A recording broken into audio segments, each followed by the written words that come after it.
조갑제 TV 시청자 여러분 안녕하십니까? 2021년 3월 16일 낮 12시 반입니다.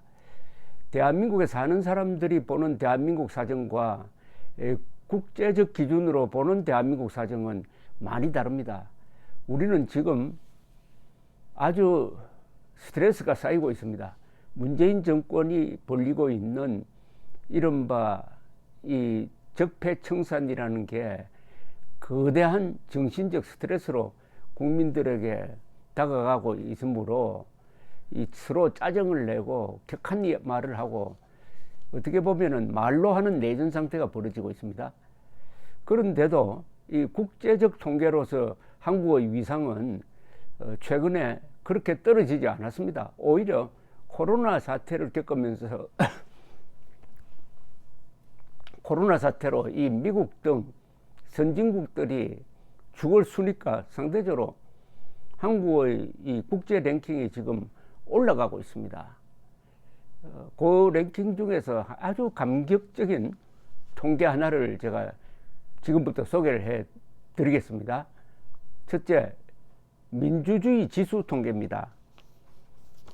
전 세계 179개 나라를 대상으로 실시한 자유민주주의의 수준 평가에서 우선 꼴찌에서 두 번째가 북한입니다. 178위. 그러면 꼴찌는 어디냐? 에리트리아라는 나라입니다. 에리트리아. 아프리카에 있죠. 그런데 스웨덴 예테보리 대학 브이뎀 연구소가 발표한 2021년 자유민주주의 지수입니다. 이 북한, 에리트리아를 포함한 24개 나라는 폐쇄적 전체주의 체제로 분류가 되었습니다. 폐쇄적 전체주의. 그럼 1등은 어디냐? 덴마크입니다. 0.88점을 받은 덴마크. 그런데 미국은 0.73점으로 31등이고 한국은 0.79점으로 17등입니다. 미국보다 더 민주주의 수준이 높다는 겁니다. 그러니까 덴마크, 미국, 한국을 포함한 32개 나라는 자유민주주의 그룹으로 평가를 받았습니다.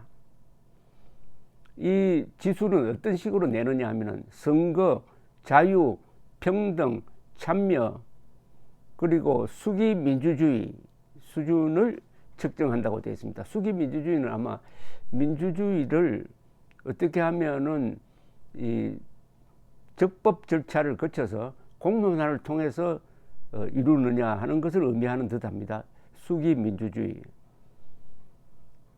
그런데 이 신종 코로나 바이러스가 자유민주주의에 준 직접적인 영향이 2020년에는 제한적이지만 장기적으로는 큰 영향을 줄 것이다라고 지금 이 보고서는 밝히고 있는데 북한의 이 자유민주주의 라는 기준을 적용한다는 것 자체가 이 어불성설인데 어쨌든 민주주의 지수로 세계에서 꼴찌에서 두 번째다. 그런데 그 국명은 조선민주주의 인민공화국으로 되어 있다. 제가 여러 번 말씀드리지만 조선민주주의 인민공화국은 조선만 빼면 전부 다 거짓말입니다. 민주주의 아니죠. 인민은 없죠. 다 노예밖에 없고 수령밖에 없습니다. 공화국이 아니죠. 저것은 패거리 집단입니다. 마적단입니다. 또 하나 통계가 있습니다. 이와 굉장히 연동된 통계입니다. 북한이 27년째 경제 자유지수에서 세계 최꼴등, 최하위입니다. 아까는 그래도 꼴찌는 면했는데 이건 또 최하위입니다. 워싱턴의 민간 연구단체인 헤리티지 재단이 매년 발표하는 건데요. 2021년 경제자유지수 보고서에 따르면 북한은 조사 대상국 178개국 중에서 178등을 했습니다. 178등. 이 기준은 또 뭐냐? 경제자유라 하지만 사실은 민주주의죠. 민주주의와 경제자유, 민주주의와 시장경제는 항상 같이 붙어 다니가지고 자유민주주의가 약해지면은 시장경제도 약해집니다. 그래서 이 기준을 어떤 식으로 잡았느냐 하면 헤리티지 재단에서는 법치주의, 규제의 효율성, 정부 개입의 정도, 시장 개방 4개 항목의 17개 분야를 평가한 보고서입니다. 북한은 5.2점을 받았고요. 전 세계 평균은 61.6입니다. 북한과 너무나 큰 차이를 보내고 있는데, 특히 북한은 최근에 신종 바이러스 이 코로나 사태에 대해서 그동안에 좀 개방적으로 나갔다가 다시 폐쇄적으로 나가면서 이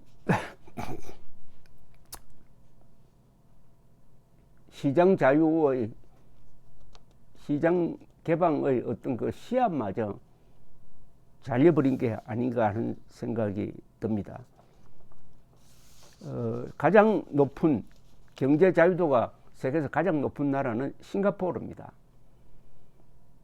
그리고 미국은 작년에는 17등 했는데 올해는 20등으로 내려갔습니다. 자, 한국은 작년보다 한 단계 더 올라가지고 24등 했습니다. 24등. 자, 아까 자유민주주의 지수에서 17등, 자유시장 지수에서 24등, 다 선진 자유민주주의 경제권에 속한다는 이야기입니다. 이 차이는 천당과 지옥 차이죠. 그래서 인류 역사상 한민족이, 더구나 붙어 사는 한민족이 체제가 달라지니까 이렇게 천당과 지옥으로 바뀐 사례는 세계 역사에 없습니다. 한반도가 유일합니다.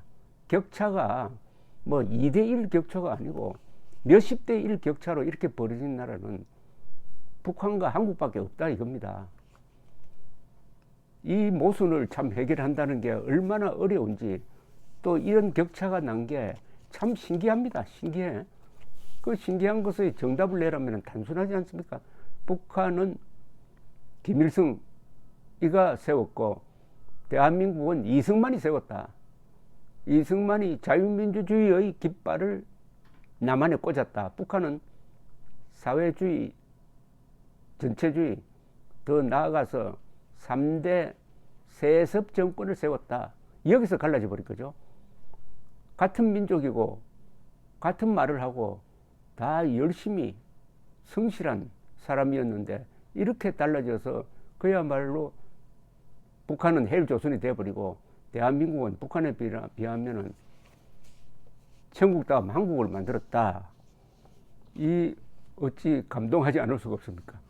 근데 이 통계가 문재인 덕입니까? 아니면 이승만 덕입니까? 여기에 끼친 이승만의 영향력은 아마 70%, 60% 잡아야 되지 않을까요?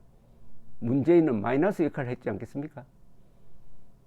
요사이 또 부동산을 가지고 저 부동산 자체를 적폐로 몰아가지고 뭘 한다면서 이게 사유재산권을 침해하는 또 아이디어를 내고 있을 가능성이 있습니다.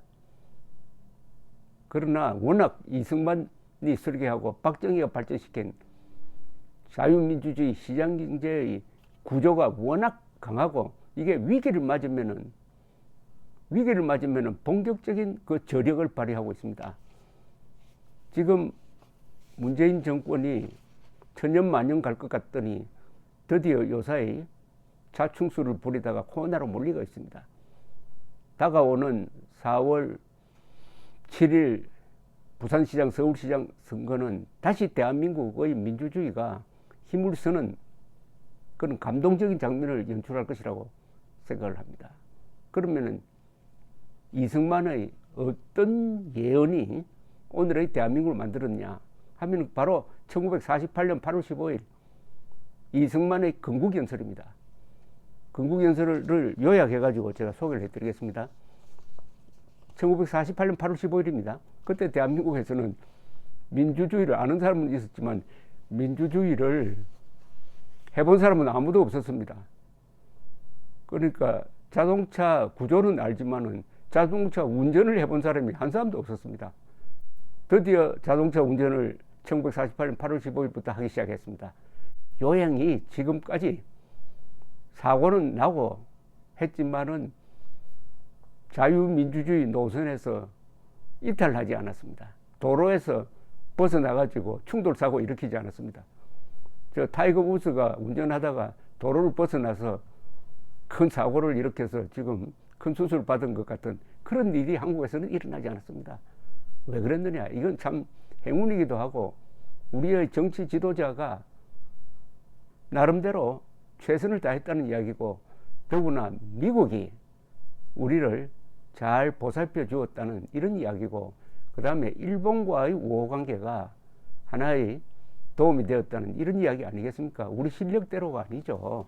자, 이승만의 건국연설을 한번 들어보십시오.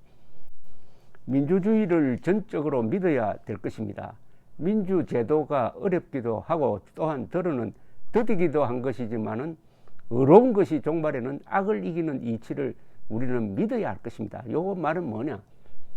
민주주의는 결국에는 착한 사람이 나쁜 사람을 이기게 만드는 제도니까 좀 참고 어렵더라도 민주주의를 밀고 나갑시다, 이런 이야기입니다. 문재인 정권은 악한 집단이에요. 문재인에 반대하는 사람들은 착한 사람들입니다. 지금 착한 사람들과 악한 사람들이 대결해서 우리 착한 사람들이 용기를 가지고 부지런히 하면은 결국 이기게 돼 있다. 그것은 이승만으로부터 시작된 자유민주주의 이 제도의 힘이다, 이런 뜻 아니겠습니까? 이어서 이승만은 이렇게 연설을 했습니다. 민권과 개인 자유를 보호할 것입니다. 민주 정체의 요소는 개인의 근본적 자유를 보호하는 것입니다. 사상의 자유는 민주국가의 기본적 요소이므로 남과 대치되는 의사를 발표하는 사람들을 포용해야 할 것입니다. 개인의 자유를 강조하고 있습니다, 이분이. 촛불혁명, 촛불정신, 이런 엉터리 수준 낮은 이야기 안 합니다. 개인의 자유입니다. 개인의 자유. 집단의 자유가 아닙니다. 개인의 자유가 대한민국의 근본 중에 근본임을 건국연설에서 천명한 이 연설은 게티스버그 연설보다 훨씬 더 역사적이라고 봅니다, 저는. 민주주의가 인민의 자유 권리와 참정권을 다 허락하되 불량 분자들이 민권 자유라는 구실을 이용하여 정부를 전복하려는 것을 허락하는 나라는 없습니다. 그러니까 민주주의를 앞세워 가지고 대한민국을 부정하는 자들에게 대해서는 용서하면 안 된다, 이런 뜻이죠. 정부에서 가장 전력하려는 바는 도시에서나 농촌에서나 근로하며 고생하는 동포들의 생활 정도를 개량하는 데 있는 것입니다. 국제 통상과 공업을 발전시킬 것입니다. 농장과 공장의 소출을 외국에 수출하고 우리에게 없는 필요한 물건을 수입해야 될 것입니다. 바로 자유시장 경제, 그리고 수출 입국, 공업 입국의 전망을 제시했는데, 바로 이 연설대로 그 뒤 70여 년의 한국 현대사가 흘러갔다. 그리하여 국제통계에서 지금 대한민국이 자유민주주의 지수와 경제자유 지수에서 완전히 선진국 그룹에 들어갔다.